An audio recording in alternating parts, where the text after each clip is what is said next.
మహోగ్రంగా ఉరకలేసిన గంగమ్మ శాంతించింది. ప్రకాశం బ్యారేజీ వద్ద కృష్ణమ్మ వరద ప్రవాహం క్రమక్రమంగా తగ్గుతోంది. ప్రమాద హెచ్చరికను తీసేశారు. కృష్ణలంక రామలింగేశ్వర నగర్లో ముప్పు తొలగింది. ఇల్లు ముప్పునకు గురైన చోట్ల పారిశుద్ధ్య పనులు ప్రారంభించారు. బ్యారేజ్ దిగువన యనమల కుదురు ప్రాంతంలో ఇళ్లలోకి చేరిన నీరు బయటకు వచ్చింది. యనమల కుదురు దిగువన పొలాలు ఇంకా ముంపులోనే ఉన్నాయి.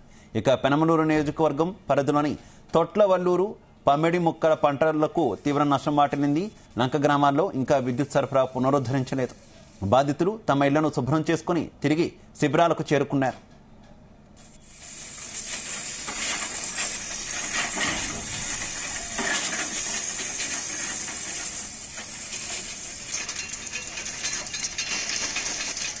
ఉమ్మడి కృష్ణా జిల్లా పరిధిలో వరద ముంపు అనంతరం నష్టాలు బయటపడుతున్నాయి. జగ్గయ్యపేట నుంచి వైరా ఖమ్మం వైపు రోడ్డు లింగాల వద్ద మున్నేరు కాజ్వే బాగా దెబ్బతింది.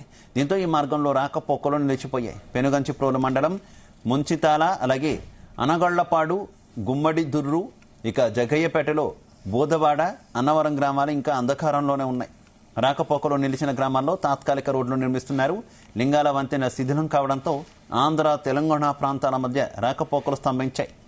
గంపలగూడెం మండలం వినగడప వద్ద కట్లేరు వాగు ప్రవాహం రహదారిపై కొనసాగుతోంది.